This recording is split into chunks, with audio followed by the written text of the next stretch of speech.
My name is Toma Tasovac, and I will be chairing this session on multilingual NLP, or natural language processing.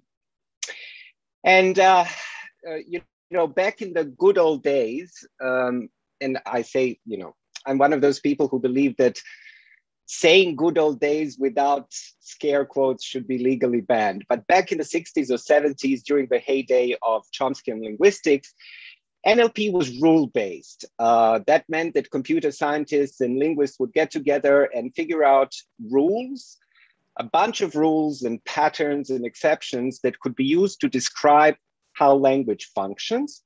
And they would use those rules to build systems that could then perform things like automatic translation or question and answering and different kinds of things, right?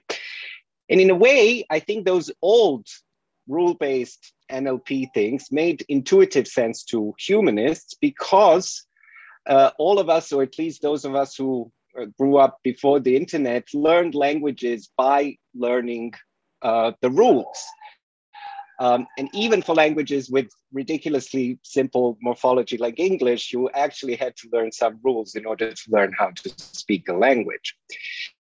But the dominant approach in NLP these days has nothing or very little to do with rules, but it has much more to do with statistical models.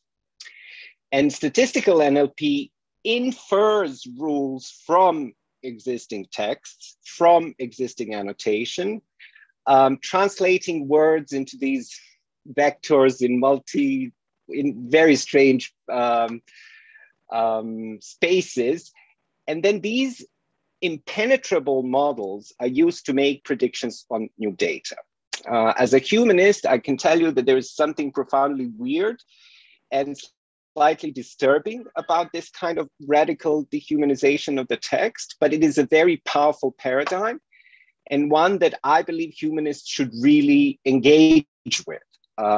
Machine learning NLP comes with a bunch of challenges in the form of data availability or domain specificity or structural and representational bias, etc. But it also comes with with a great deal of opportunities that digital humanists should and do profit from, regardless of whether you work on digital editions or any kind of distant reading. We will have 3 presentations in this panel. And the first one to get the word will be Natasha Yermolaev, Andy Janko, and David Lasner with New Languages for NLP. Well, thank you, Toma, for that introduction. Thank you, Francesca, and all the organizers of this event. Andy, David, and I are excited to be here and happy to be presenting on behalf of our instructional team for this project, which also includes Toma and Quinn Dombrowski, who couldn't make it because it's 7 o'clock in California and she's got to get her kids out of the house. Thank you to the audience for being here. Good afternoon, good morning, good early morning, whatever the case may be. We're excited to be here. So we're going to present the New Languages for NLP, Building Linguistic Diversity in the Digital Humanities Project, which is a collaboration between DARIAH, the Princeton University Center for Digital Humanities, and Haverford College, and is generously funded by the National Endowment for the Humanities in the United States as one of this year's Advanced Institutes in Digital Humanities. In our brief presentation, we'll describe our motivations, give an overview of the teams and our technical approach, and discuss some of the challenges we've encountered as a multilingual digital humanities initiative. So, our motivations. Members of this audience are likely well aware that while there are over 7,000 languages spoken around the world, robust NLP resources exist for only 7 dominant languages. The lack of linguistic diversity in NLP means that entire communities of speakers and scholars are left out, while resources, opportunities, and knowledge in the dominant languages continue to be amplified. The proliferation of data and tools in these few languages will perpetuate and deepen existing structural inequalities on both global and local scales. And this is precisely where our project tries to intervene. Thanks to the generous support from the NEH, we are able to spend the year working on 10 languages. They include Yoruba, Kannada, Ottoman Turkish, Quechua, Classical Arabic, Classical Chinese, Kanbun, Russian of the 19th century, Tigrinya, and Yiddish. We've gathered approximately 20 scholars, ranging from early career graduate students to postdocs to faculty, and they come from various disciplines, including linguistics, literature, history, area studies, and computer science, and they are from countries around the globe. It's a fantastically diverse and interesting group. In our first workshop, which we just held in June, we taught the fundamentals of annotating texts based on humanities research questions. The participants are spending the next few months preparing their data and should be ready for the second workshop on model training, which will be held in January. Our institute will conclude with a public presentation in May, and materials for the workshops will be revised based on participant feedback and published on DARIAH campus. Andy, over to you. Great. So creating a new statistical language model is a daunting process for anyone. So depending on the language of interest and the data that's available to you, it's a task that typically takes years of work by teams of scholars and annotators. And we've created a workflow to structure and reduce the time and labor our participants need to get from start to finish. So our small teams of 3 or 4 will complete the task of annotation work and model training in less than a year. So it's a really short time span. Next slide, please. Starting with raw machine readable text, the participants use a tool that we've developed called Cadet for initial tokenization and to identify frequent tokens in their corpus. We can then bulk annotate unambiguous tokens wherever they appear. Further annotation work requiring human awareness of context and ambiguity is done using a tool called Inception that's developed at the Technical University in Darmstadt. This tool helps our participants to manage the work of their annotators, to reconcile differences between their annotations, and to export the annotated data in several accepted formats, including TEI and Conlu. Next, please. The end results of this work is a collection of linguistic data files following the Universal Dependency Standards. Participants will contribute data on the core linguistic features of a new language, including part of speech, lemata, and morphological features. Annotations for more specialized tasks are also possible and encouraged. In fact, several of our teams have really dashed ahead and created a whole series of custom pipelines. But we wanted to focus first on reusable data and a set of features that set of features that is most likely to lead to model improvement on a large variety of applied research tasks. Next slide. So given its focus on simplicity and utility over accuracy, we've chosen to work with the Spacey NLP library to train our models for the new languages. Once trained, the models will be published and available for use by others in the DH community. It's our hope that the training materials, workflow, and tools we've created will empower digital humanists to create the linguistic data and pre-train statistical models, statistical language models they need for the computational analysis of large corpora of texts, be they literary works, historical sources, legal briefs, and any other specialized domain. Next slide. One of the explicit goals of this project is to facilitate greater dialogue and collaboration between the DH and NLP communities. Digital humanists offer a wealth of domain expertise and experience in the markup of texts. Using the TEI guidelines, humanists have created immense collections of markup, including the Oxford Text Archive, Perseus Project, and the Women's Writers Project. However, the vast majority of digital editions do not include the kinds of linguistic information that are needed for NLP research, such as tokens and clause boundaries, lemata, morphological features. We see an opportunity where digital humanists can share their deep knowledge of texts and language in an effort to make their editions more useful for NLP research.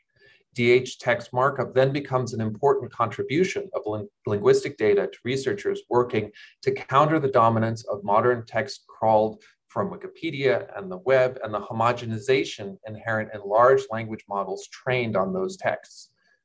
In the exchange, natural language processing models can then be trained using exactly those historical sources and literary texts that are of interest to digital humanists. The models can be trained to find insights and information of direct relevance to digital humanities research. And once trained, NLP tools can be used to automatically mark up text and to facilitate the creation of new digital editions. So we see immense potential in this partnership and exchange.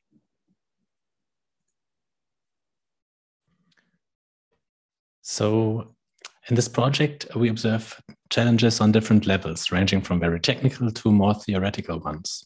The first challenge that we encountered was that some of our languages are written left to right, others are written right to left. We realized that, in fact, many user interfaces, whether code editors or annotation tools, do not support both script directs natively. We had to, as shown in the slide, customize Oxygen author views for working with TEI documents. Next slide, please. We also had to customize Cadet, and Marussia, this might seem familiar to you. I saw you in the audience. Our corpus collection, preprocessing, and project packaging interface. On the left, you can see how the script is appearing reversed in comparison to the view on the right. So we decided to add a direction attribute to our HTML text that specifies the script direction. However, the direction attribute is not used everywhere on the web yet, and we had actually expected that switching RTL and LTR script and modern text input interfaces to be a solved problem, but it appears to be another example of the English language and its properties to be taken as default. Next slide, please. In our workflow, the language teams would compile a dataset that they then would annotate manually for the features according to their research project. We set up Inception as the annotation tool because we found it to be very customizable. Still, one of the requirements was that the documents had to be chunked up into sentences prior to loading them into Inception. In some of our languages, our datasets, there was no such thing as sentences, for example, in Ottoman Turkish. Or there were a lot of exclamations, like in the Yiddish team, where splitting on punctuations would lead to unusable chunks of text. This is an example of a complex theoretical question of what is a sentence in disguise of the technical requirement of Inception to have the input data chunked up.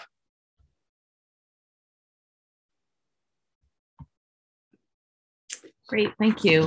So in conclusion, I'm just going to say that we hope that our participants are able to publish both their annotated data set and their model at the conclusion of this institute, and that we will then reach our goal of contributing to the linguistic diversity of NLP. And again, as I mentioned, we plan to publish all of our course material on DARIAH campus so that anyone else who was not able to participate in the Institute can build from our experience and create the tools that to follow our process and build the tools that they need for their own languages. And another one of our goals is sort of a community even now is to really keep this conversation going and bolster the discussions about multilingual NLP and multilingual digital humanities. So if you're interested in this topic, please, I'll put the link in the chat, but there is an effort to create a DARIAH working group on multilingual DH. So if you're interested in getting involved, we encourage you to sign up for the listserv, and in the months ahead, we will be planning some meetings and other discussions about making this important topic, really part of the ongoing conversation through the DARIAH working group. Thank you very much. Thanks, Natasha. Our second, thank you. Our second talk will be by Melanie Walsh on designing multilingual teaching materials for cultural analytics. Melanie? Hi, everyone. Thanks so much for being here. First of all, I just want to say I'm blown away by the New Languages for NLP project. That is so impressive and exciting. And yeah, my remarks today are going to be focused on designing multilingual teaching materials for text analysis and NLP, educational materials and tutorials. And again, I'm really impressed by the workflow that the New Languages for NLP project has designed. And I think my remarks are more about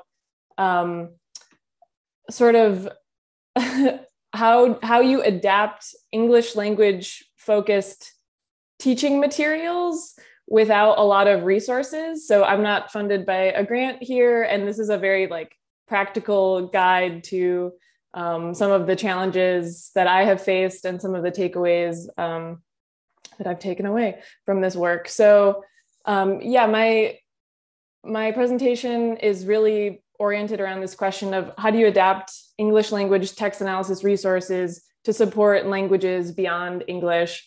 And I just want to begin by recognizing that this is not really the ideal question. I think the ideal would be supporting other languages with them in mind first, not sort of using them as an afterthought. But I think that this is an important question because there are a lot of text analysis teaching materials that have been designed for English first.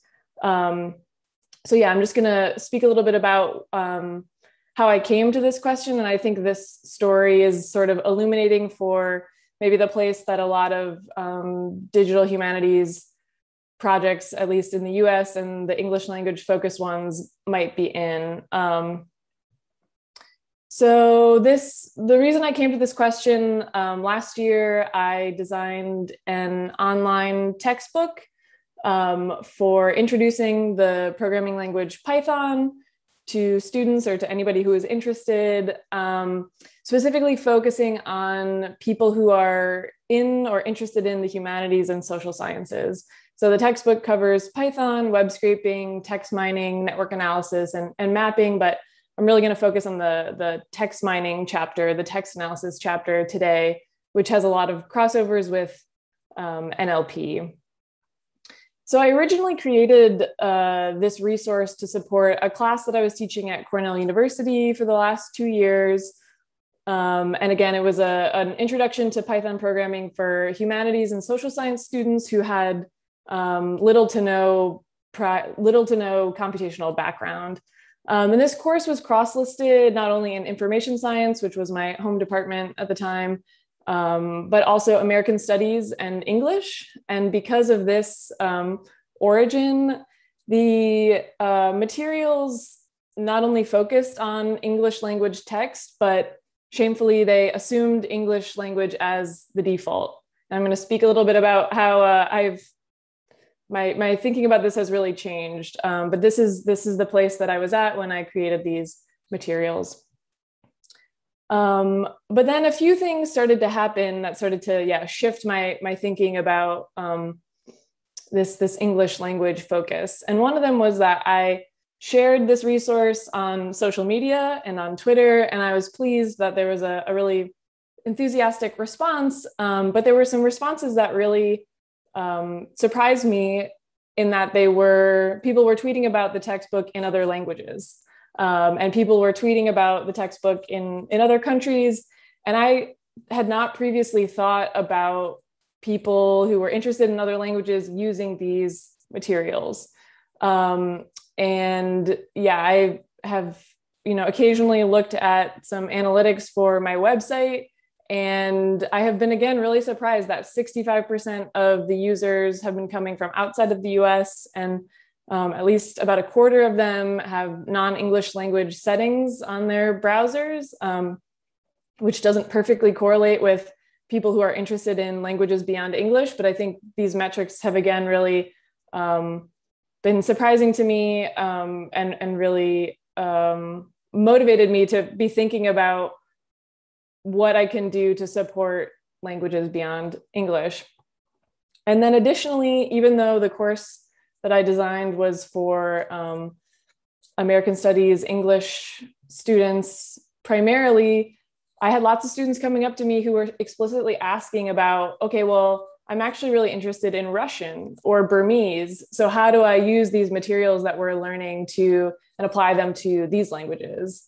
And I was like, these are good questions that I want to be able to answer.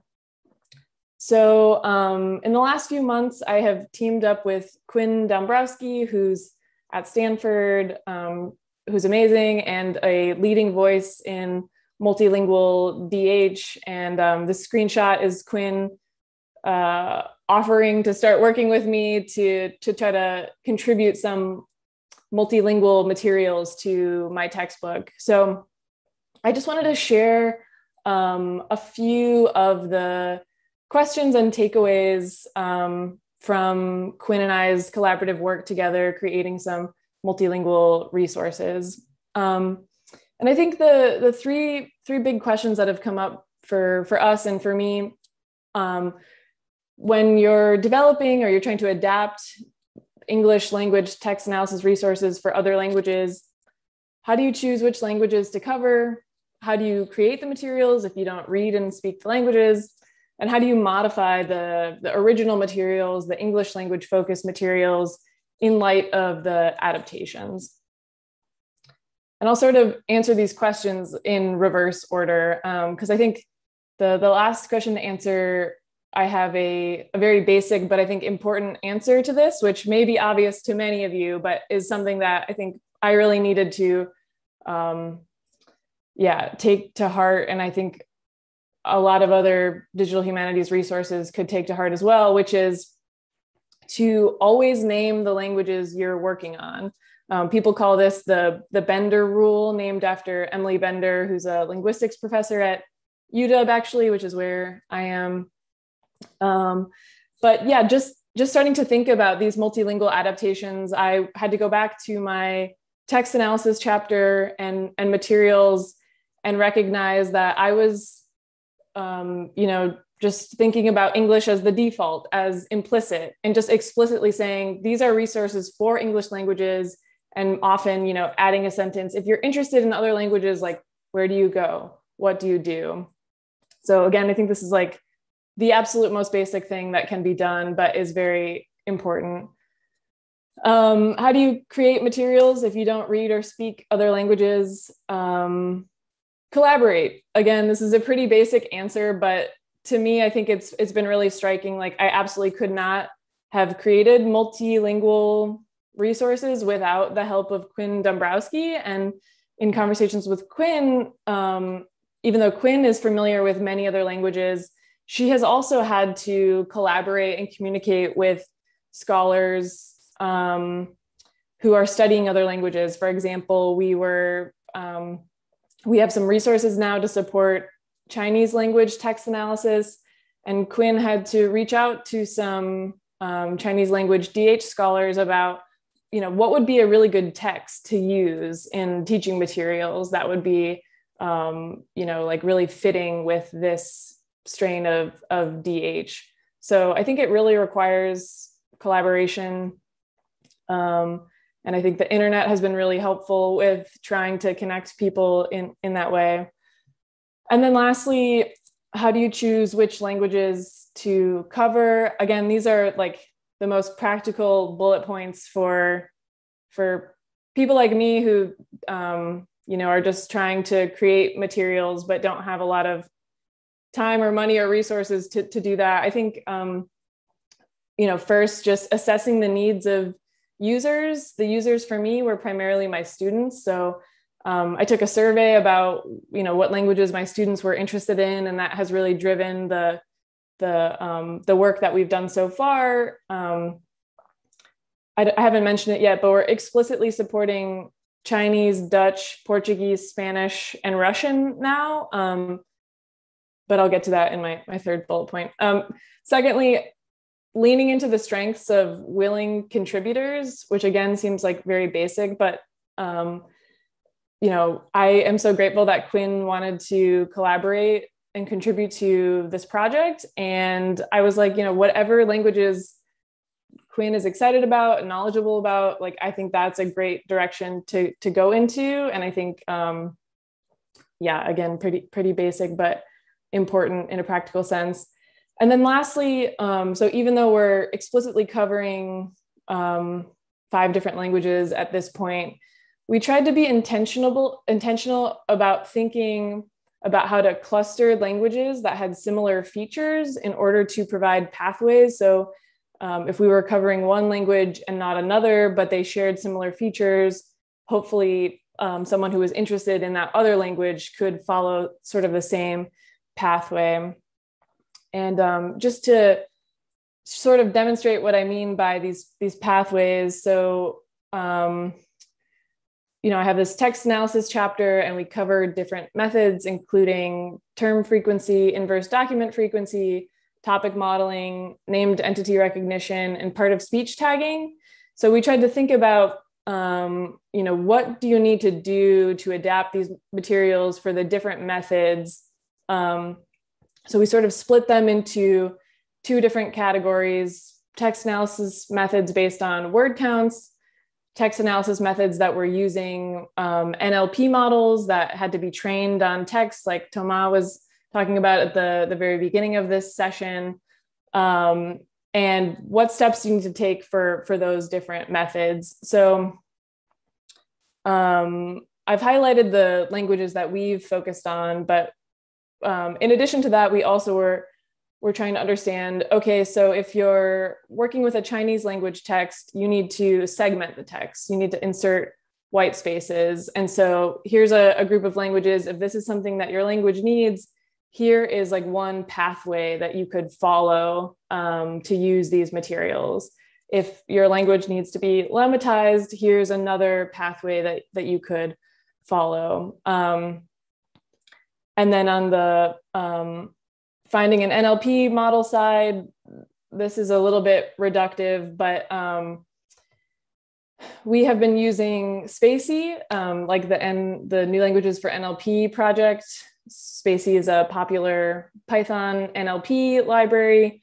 And our method has, for our pathway for this branch has really just been, if there's an existing Spacey model for your language, you can use it, but if it doesn't exist, you're sort of out of luck for these materials, which has been, a bummer. And it's hard for me to grapple with that. But I think that the New Languages for NLP project is obviously doing some incredible work to try to fill those gaps. I've also put Spacey on this side here because at this point, our resources are relying on Spacey both for pre-processing and for the NLP models, just because Spacey is so convenient and it's really well suited for, if the languages are supported, it's really well suited for adaptation, because you can often just like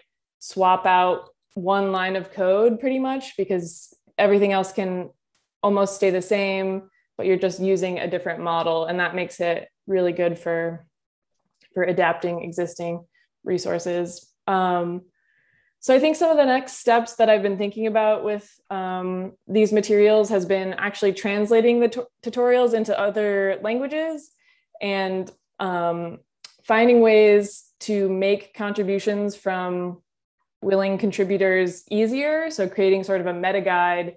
If you're interested in adding support for a language, how can I make it as easy as possible for you to contribute to this project? And I just wanted to give a shout out to the programming historian, which I think has been a great model for both translation and contributions. There's a URL here, but they have a great guide and workflow for people who are interested in translating one of their tutorials. Again, just making it super easy for contributors to do so. So yeah, that's pretty much all I have for right now. Again, I think that adapting English text analysis resources is not the ideal, but it is something that is still important. And I think trying to add in multilingual support, even in this kind of hacky way that I've tried to do, is at least a start for a lot of projects in the digital humanities field. So yeah, I'm looking forward to talking more. Thanks a lot, Melanie. And our final presentation for today will come from David Bamman. I'm really happy to be a part of this conversation. Like Melanie, I'm really impressed with the New Languages for NLP workshop. I think it's going to lead to amazing resources. And I think a lot of what that work is going to do is be very complementary to what I'm going to talk about. And I've also been super impressed, Melanie, with the introduction to cultural analytics and Python textbook that you put out. So I'm really happy to be a part of this conversation, moving multilingual NLP forward. Now, what I want to do is spend my time here talking about a project that I've been developing for a long time in the context of English and how we're going about expanding that to other languages in the multilingual context as well. And that is a pipeline for NLP called Book NLP that really is optimized for book length works, book length text, right? Because, NLP has a lot of dirty little secrets, right? A lot of these have been coming out today, like this insane focus on English as being the main target of its object of study. Even within English, we have an incredible focus on 1989 Wall Street Journal, as opposed to every other kind of language that exists within English. But also the NLP tends to be focused on relatively short text, right? Texts that are news article length or Wikipedia article length, right? So somewhere between 500 and 700 words, and not the 100,000 words that a typical novel would be. So Book NLP is really designed to develop a pipeline that can perform NLP in the space of really long documents when a lot of the typical NLP aspects like syntactic parsing or co-reference resolution tend to blow up with texts that are really that long. So on the one hand, really long documents present challenges to NLP that I'm designing Book NLP to help address. At the same time, book length documents also are providing a great opportunity that working with shorter documents like news articles and Wikipedia don't really give you access to. And part of what Book NLP is doing is addressing this kind of focus that is very prevalent today in a lot of work in digital humanities and cultural analytics on the textual side, in the kind of focus on character that we've seen come out of the past couple of years. That includes not only my own work with Ted Underwood and Sabrina Lee on modeling the amount of attention that characters are getting in novels as a function of gender, where we found that women as authors give equal attention to male and female characters, while men as authors give 3 times more attention to male characters than to female characters. We've also seen this work by Eve Kraser and Andrew Piper, using very similar methods to first identify what characters are, right, using methods like NLP, and then taking measurements about the relative frequency of the major and minor characters, along with the heteronormativity of their relationships. So again, using NLP to first identify what the characters are, and then taking measurements about them. Also work by Jonathan Cheng, who's, again, used Book NLP and an adaptation of it to measure differences in the depiction of bodily description between men and women in fiction. Right? In all of these works, what we need to have access to is a representation of the characters in a text. Because once we have some notion of those atomic objects, then we can take measurements about them and test hypotheses about differences according to different metadata aspects or differences in characterization. Now, in all these cases, what I see a lot of this work speaking to is the fundamental problem of designing algorithmic measuring devices. Right? How we can go about using NLP essentially as an algorithmic instrument that can transform an entire novel into some quantity that is relevant for a test that we might be designing. Right? So in this case, for the work that we've done, for the work that Andrew Piper, Eve Kraser, Jonathan Cheng have done, how do we transform an entire novel into a number that expresses the depiction of gender? Now, in all these cases, what this work is essentially doing is performing what Toma described in the very first slide, the opening of this session, as a radical dehumanization. Right? So I love this phrase, Toma. It's a great way of describing what all of these methods are doing. Right? Taking the entirety of Tom Sawyer and reducing it to a single number, like 0.53. Right? There is a radical dehumanization that is a part of this process to perform this kind of reduction of information. Now, at the same time, this because a lot of this work is performing this radical simplification, the hard part here is how we go about designing these algorithmic instruments so that that number actually has meaning for what we need it to measure, right? In a way that is informed by our own humanistic sensibilities, by our own sensibilities as language speakers, so that we have some control over the process by which it attains meaning. Now, in our case here, this radical simplification is giving us a number that represents the amount of attention that characters get in a novel, right? And what we're doing here is, doing this as the amount of screen time that they get, but there could be other ways of doing this as well. So what those characters do, how much dialogue they have, the number of characters, all of these are different ways of performing that kind of radical simplification. What NLP is doing is giving us structured ways of making these kinds of decisions using the assumptions that we're comfortable with in terms of interpreting the results that come out of them. So as an aside, I also just want to point out that I think it's in this particular space of designing these kinds of algorithmic measuring devices where I think there is the greatest possibility for real interdisciplinarity that is at this intersection of the computational humanities, cultural analytics, and the humanities more broadly, right? How we go about thinking through these difficult decisions of reconciling these assumptions, these acts of dehumanization that we can be comfortable with, that really make the space for computer scientists, information scientists, and humanists to work together.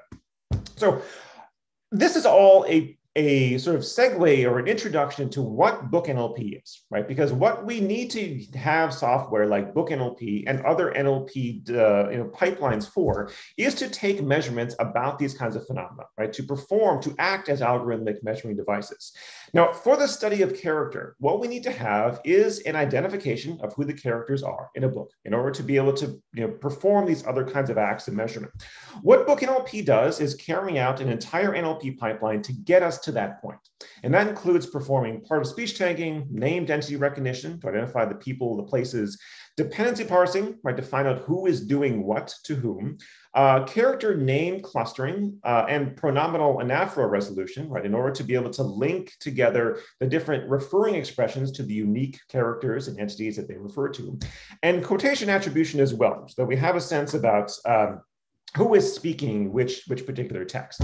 Now, to give you a sense about what I see as being the really important parts of book NLP, you can take this example of The Crying of Lot 49. So it's the very beginning of this particular book. Right? One summer afternoon, Mrs. Ada Pamas came home from a Tupperware party.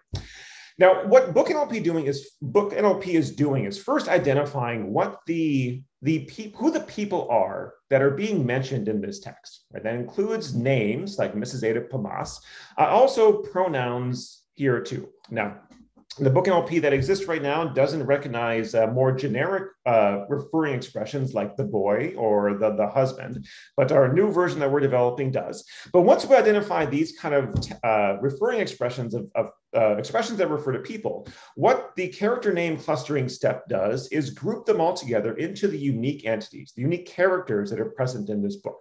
Once we add dependency parsing to that, right, associating these specific mentions of unique characters with the acts of syntax that they are a part of in the context of their sentences, what we can do is start taking measurements about the things that these characters are doing and having done to them. So Mrs. Ada Pamas came home. She had been named. She supposed. She stood. She thought. She wondered. Right. And it's from this kind of information that we can go about gathering a measurement of attention, getting a measurement of what actions are just differentiating specific characters from each other. So book NLP already exists as a way of doing this for English. But what we found here is that a lot of people would love to be able to perform these same kind of activities for other languages as well, right? So similar to what Melanie found in releasing the textbook for cultural analytics in Python, there is interest for using this kind of work for languages beyond the ones that they've been developed for so far. So our project here for building a multilingual book NLP is designed to develop 4 specific versions of book NLP for Russian, Japanese, German, and Spanish, and also provide a blueprint for developing it for other languages as well. So that others can take the same kind of methodologies that we've used to build it for these languages and use it for their own. Now, in our case here, what we can do is rely on the kind of methods that the New Languages for NLP workshop are developing. right? Because a lot of these different aspects of this pipeline do have existing methods out there that have been trained on data for those languages or are having those resources created right now. So speech tagging, parsing, named entity recognition, co-reference resolution, all tend to have some resources in the languages that we're trying to target. And there are other groups like the New Languages for NLP group that are developing them for more languages as well. So what we're going to focus on is the development of other kinds of methods for character name clustering, quotation identification, along with co-reference resolution as well. Because even though there are some data sets for languages like Russian for co-reference, again, a lot of these are focused not on the literary domain, but on news text or Wikipedia more generally. So we still have the same problem that we faced with English of how we go about adapting NLP that has been designed for news and Wikipedia toward these kinds of domains like literature that we want to be able to use it for. Sorry, I know I'm running out of time, so I'm going to try and speed through these last two slides. Of course, for our acts, we're performing the same kind of pipeline that the New Languages for NLP group is doing in terms of annotating data and having text that we can annotate for the phenomenon that we're trying to model. And that includes, first of all, just digitizing text in the first place that represent the kind of language that we want to be able to model in the future.